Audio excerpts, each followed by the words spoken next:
Hello everyone, this is me Nishu Talian और I am a biology faculty and also core team member of ज्ञान संचार। ज्ञान संचार में आपको ओलंपियाड्स के साथ में जो बोर्ड एग्जामिनेशन होते हैं, इसके साथ में नीट और आईआईटी इन सब की प्रिपरेशन कराई जाती है। और यहाँ पर मेनली जो एक्सपर्ट फैकल्टीज़ हैं सारी फिज़िक्स, मैथ्स और chemistry and even me biology, हम सब आपको बहुत अच्छे से, क्योंकि ऑनलाइन स्टडी हो गई तो ऑनलाइन स्टडी में थोड़ा मुश्किल होता है आपको पूरा कंटेंट प्रोवाइड कराना और उसके साथ साथ में जो DPPs हैं और नोट्स हैं वो सारा प्रोवाइड कराना। लेकिन हम आपको सारी चीज़ें प्रोवाइड कराएंगे, DPPs, उसके साथ में पूरा कॉन्टेंट मीन्स नोट्स, आपके क्लास नोट्स जो होते हैं वो सब चीज़ हम प्रोवाइड कराने वाले हैं। और यहाँ पर आपको मैं मेनली क्या पढ़ाने वाला, बायोलॉजी पढ़ाने वाले, तो उसके बारे में बात कर लेते हैं। बायोलॉजी में मेनली क्या होता है ना कि यहाँ पर ओलंपियाड्स और साथ में नीट और बोर्ड एग्जामिनेशन, ये तीन चीज़ आती हैं। और इसके अंदर जो ओलंपियाड्स है और नीट, इसकी मेनली बात करें तो इसमें क्या होता है, MCQs आते हैं। लेकिन जो बोर्ड एग्जामिनेशन है, चाहे वो 10th है चाहे 12th है, इसमें क्या होते हैं, सब्जेक्टिव क्वेश्चन आते हैं। तो मेन चीज़ मेरी अकॉर्डिंग टू मी बायोलॉजी के अंदर, बायोलॉजी में क्या बाकी सब्जेक्ट में भी ज़रूरी चीज़ क्या होती है, चाहे आपको MCQs करने हैं चाहे आपको सब्जेक्टिव क्वेश्चन करने हैं, ज़रूरी चीज़ क्या होती है कि आपको उसका कॉन्सेप्ट क्लियर होना चाहिए। अगर आपको कॉन्सेप्ट क्लियर नहीं है तो आप MCQs भी नहीं कर पाओगे, ना ही सब्जेक्टिव क्वेश्चन कर पाओगे। क्योंकि अगर कब तक रटोगे, मीन्स अगर कोई सब्जेक्टिव क्वेश्चन करना है, आपने रट लिया, मीन्स याद कर लिया, लेकिन याद करके कब तक करोगे, कितने क्वेश्चंस को याद करोगे।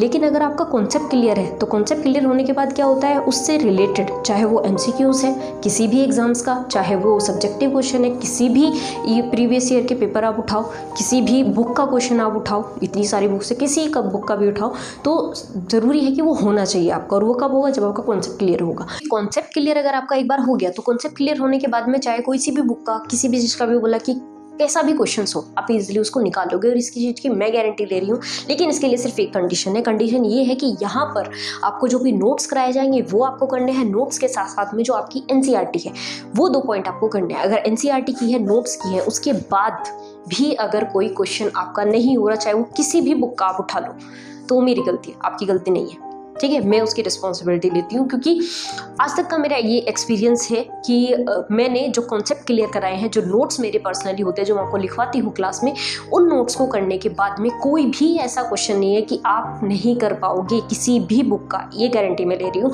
क्योंकि ये इतना कॉन्फिडेंस में क्यों बोल पा रही, क्योंकि मेरा लास्ट प्रीवियस ईयर का ये एक्सपीरियंस है। और नीट का मैं मेनली बता रही हूँ आपको। नीट में मेरे खुद के नोट से जो मैं क्लास में लिखवाती हूँ स्टूडेंट्स को, उसमें से अगर बायो में 90 क्वेश्चन आते हैं, आपको पता होगा नीट में, उसमें से 80 क्वेश्चन नोट्स में से आए हैं गारंटेड, ठीक है। इसीलिए मैं आपको बोल रही हूँ कि यहाँ पर जब आप एडमिशन लोगे, यहाँ पर जब आपके मैं कॉन्सेप्ट क्लियर कराने के बाद में कोई भी ऐसा क्वेश्चन नहीं है, चाहे MCQs हो चाहे सब्जेक्टिव हो, ईजिली आप उसको निकाल के लेके चले जाएंगे।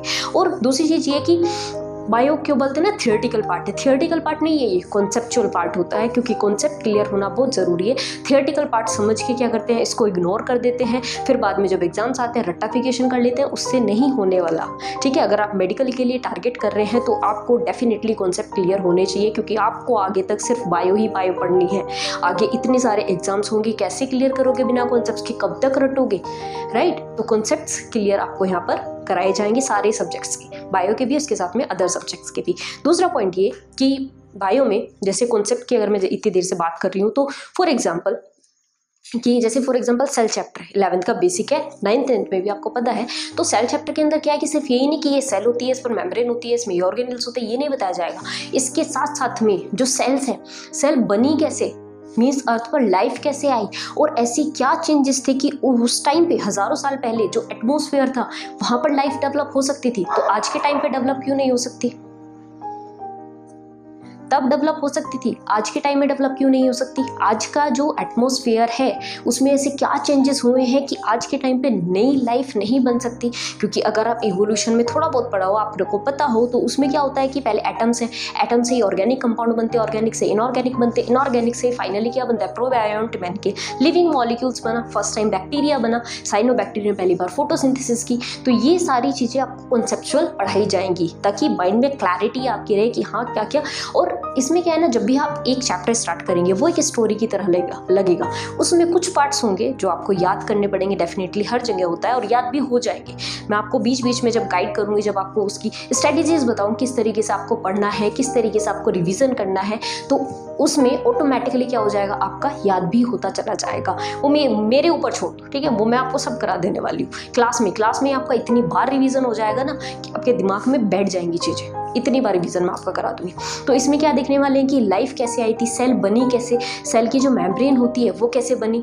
देखा होगा हमारी बॉडी में क्या होता है, इम्यून सिस्टम, जब भी कोई बाहर की सेल, जब भी कोई फॉरेन पार्टिकल बॉडी के अंदर जाता है, बॉडी उसको कैसे पहचानती है कि भाई बाहर का और कोई भी पार्टिकल आया बॉडी के अंदर, तो बॉडी अपने आप पहचान जाती है, अपने आप ही क्या करती है, रिएक्ट करती है, मीन्स उसके अगेंस्ट एंटीबॉडीज बनाती है, एंटीबॉडीज बनाने के बाद उसको रिजेक्ट कर देती है बॉडी से। तो बॉडी में इस तरीके के मैकेनिज्म किस तरीके से हो रहे हैं, कैसे सेल पहचान रही है कि दूसरी सेल आ गई है, समझ में आ रहा है धीरे धीरे। तो ऐसे कॉन्सेप्ट क्लियर होंगे, हर चैप्टर आपको एक स्टोरी की तरह लगेगा, और उस स्टोरी में जैसे बचपन में होता है ना, दादी माँ स्टोरी सुनाती है, वो कभी नहीं भूलते लाइफ में हम, वैसे ही आपको हर चैप्टर की एक स्टोरी होगी, हर चैप्टर के पीछे एक कॉन्सेप्ट होगा। तो जब वो कॉन्सेप्ट समझ में आ जाएगा, जब वो स्टोरी आपको याद हो जाएगी, तो फिर तो MCQs हो, सब्जेक्टिव हो, कुछ भी हो, आप इजीली उसको यू कर लोगे, बहुत ईजी होता है। तो मेनली आपको चाहे कहीं पे भी बाकी इंस्टीट्यूट्स में पढ़ते हैं, बाकी टीचर्स क्या करते हैं, जहाँ तक मुझे पता है कि कुछ टीचर्स ऐसे हैं सिर्फ रेक्टिफिकेशन करा देते हैं, जो नोट्स हैं अंडरलाइन करा देते हैं कि ये पॉइंट अंडरलाइन कर लो, याद कर लो, हो जाएगा। लेकिन यहाँ ऐसा नहीं होता है। ज्ञान संचार में आपको कॉन्सेप्ट के साथ चीज़ें बताई जाएंगी, और उन कॉन्सेप्ट के साथ में नोट्स और DPP में आपको बता चुकी हूँ कि जिस दिन जो चैप्टर आपका कराया जाएगा उसी की DPPs आपको प्रोवाइड कराई जाएगी। और DPPs के थ्रू क्या होगा, जिस दिन आपने जो कॉन्सेप्ट किया, मीन्स जो टॉपिक किया, उस टॉपिक के आपको क्या मिलेंगे, MCQs मिलेंगे। तो तभी के तभी आपको ये भी क्लैरिटी मिलती जाएगी कि आपने जो क्लास में पढ़ा है उसको पढ़ने के बाद में आप कितने क्वेश्चंस को कर पा रहे हो, किस तरीके से आप क्वेश्चंस को टैकल करोगे। वो भी मैं आपको टिप एंड ट्रिक्स बताऊंगी कि मेडिकल एग्जाम्स जो होते हैं, नीट जो है, ओलंपियाड्स जो होते हैं, ओलंपियाड्स में आप जो MCQs वहाँ पर आते हैं, उस MCQs को किस तरीके से टैकल करना है, किस तरीके से उसको हम सॉल्व कर सकते हैं, कैसे पेपर करने होते हैं, कैसे बोर्ड एग्जामिनेशन के पेपर करने हैं, किस तरीके से नीट का करना है। मीन्स एक प्रॉपर ट्यूटर आपको यहाँ पर मिलेगा, मीन्स कि इसमें आपको गाइडेंस तो दी जाएगी, मीन्स जो सब्जेक्ट है, सब्जेक्ट से रिलेटेड तो सारी आपकी प्रॉब्लम सॉल्व की जाएंगी, उसके साथ में जो स्ट्रैटेजीज होती है, जो प्रॉपर एक गाइडेंस होती है कि किस पेपर को किस तरीके से हैंडल करना है, किस तरीके से टैकल करना है क्वेश्चंस को, वो सारी चीज़ें बताई जाएंगी। तो अभी नीट 2021 वाले जो बच्चे जो नीट देने वाले हैं, जो भी देने वाले, जो बोर्ड एग्जामिनेशन भी देने वाले हैं, अभी आपको क्या करना है, ऑप्शन कुछ नहीं है आपके पास, क्योंकि ऑफलाइन तो पता नहीं कब खुलने वाला है। तो ऑनलाइन ही, जब ऑफलाइन खुलेगा तब का तब देखेंगे। अभी क्योंकि ऑनलाइन है और डिले आप करते जाओगे तो कोई फ़ायदा नहीं है, क्योंकि जो बोर्ड एग्जामिनेशन सिर्फ देने वाले हैं उनके लिए तो कुछ फ़ायदा है भी, क्योंकि 30% सिलेबस रिड्यूस हो गया। लेकिन जो नीट के बच्चे हैं, जो ओलंपियाड्स के बच्चे हैं, उनके लिए तो कुछ भी नहीं हुआ ना, तो उन्हें तो पूरा सिलेबस अभी भी करना है, पहले भी करना था। तो आपको और डिले नहीं करना है, अपनी जल्दी से प्रैक्टिस स्टार्ट करनी है, क्योंकि टाइम बहुत कम रह गया है। अगर आप ये सोच रहे हो बाद में करेंगे, बाद में करेंगे, बाद में करते करते ना बहुत बाद में हो जाएगा, और बाद में फिर क्या होता है, पेंडिंग, सर पे प्रेशर आ जाता है कि किस तरीके से सिलेबस निपटाए। लास्ट में जाने के बाद ना सबका यही क्वेश्चंस होता है, चाहे वो कॉम्पिटिटिव एग्जाम्स की तैयारी कर रहा है, चाहे ओलंपियाड्स वाला बच्चा है, चाहे वो नीट वाला बच्चा है। लास्ट में जाने के बाद पता है क्या होता है, दिसंबर में जाने के बाद बोर्ड एग्जाम दे रहा हो चाहे, कि सिलेबस कैसे निपटाए। तो सिलेबस को आप इतना पेंडिंग होने क्यों दे रहे हो सर पे? आपको क्या करना है, स्टार्टिंग से जो आपको कोचिंग में कराया जा रहा है उसके साथ साथ में लास्ट तक जाना है। वैसे वैसे जाते जाओगे तो ऑटोमेटिकली सब कुछ कवर होता चला जाएगा। इसलिए बोलती हूँ मैं कि जब भी कोई किसी भी टीचर से अगर आप पढ़ते हो तो उसकी प्रॉपर रिस्पेक्ट करो, उस जो प्रॉपर वो गाइडेंस दे रहा है उस गाइडेंस को फॉलो करो, डेफिनेटली आप अपने टास्क को कंप्लीट कर लोगे। ठीक है, तो जल्दी से रजिस्ट्रेशन करा दीजिए। रजिस्ट्रेशन ओपन हो गए हैं, तो इसमें जो नीचे डिस्क्रिप्शन बॉक्स है इसमें लिंक दिया हुआ है, उस लिंक पर जाने के बाद क्लिक करो। क्लिक करने के बाद वहाँ पर आपका फॉर्म आएगा, उस फॉर्म को फिल करो और फिल करने के बाद में आपका रजिस्ट्रेशन कन्फर्म हो जाएगा। इंक्वायरी के लिए आपको कॉल आ जाएगा या आप भी इंक्वायरी करके पूछ सकते हैं। आपको नीचे डिस्क्रिप्शन बॉक्स में जो कॉन्टैक्ट नंबर है वैसे किस तरीके से कॉन्टैक्ट करना है वो भी आपको मिल जाएगा। ठीक है, तो जल्दी से रजिस्ट्रेशन करा दीजिए और घर पे रहिए। Stay home, stay happy and stay healthy.